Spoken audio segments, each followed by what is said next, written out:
नमस्कार मित्रांनो. नमस्कार, welcome to our new blog. तर आम्ही आता निघालो आहे आमच्या गावी. म्हणजे माझ्या माहेरी जातोय अमरावतीला. तर सध्या आम्ही आहोत आता कल्याण स्टेशनला. हां, इथून आम्हाला जवळपास एक 9-10 तासाची जर्नी आहे बाय ट्रेन. तर आता ओव्हरऑल रात्रच जाणार आहे आमची. ट्रेनचा प्रवास कसा आहे ते तर आम्ही तुम्हाला सांगूच. आणि गावाकडची गंमत वगैरे सुद्धा तुम्हाला सांगू काय होतं काय नाही.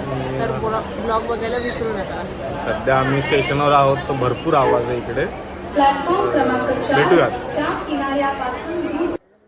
Waiting for train. केव्हा येणार या ट्रेन? केव्हाची वाट बघतोय. कंटाळा आलाय आता. हो ना कौस्तुभ?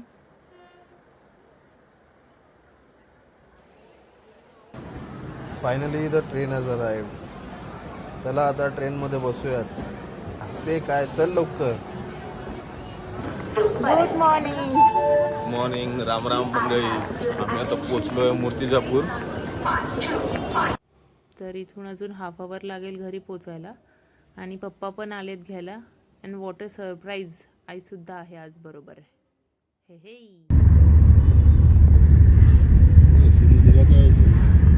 6:36 निघाला.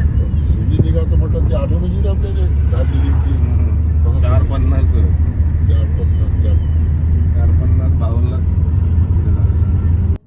किती सुंदर निसर्ग दृश्य आहे. असं हे दृश्य मुंबईकडे तर बघायला भेटत नाही. हे नुसतं गावी आल्यावरच बघायला भेटतं. आणि हे दृश्य बघायला लोक कुठून कुठे जातात, म्हणजे पर्यटन स्थळी वगैरे जातात बघायला. तर हे गावी भेटतंय आम्हाला, म्हणजे आमचं खूप चांगलं लक आहे असं म्हणावं लागेल. हो ना कौस्तुभ? हो, आता तुम्ही बघा किती दुःख आहे की समोरच्यानी हेडलाईट सुद्धा चालू करून ठेवली आहे आणि काहीच दिसत नाही आहे. हे बघा इकडे शेती आहे.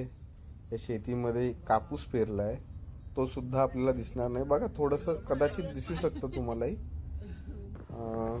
तर हे बघा, ही पार्किंग लाईटसुद्धा चालू आहे आमची.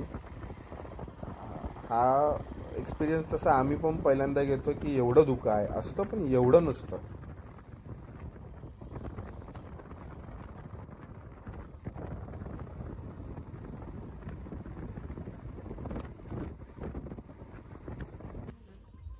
So finally we reached home. Look at this happy face.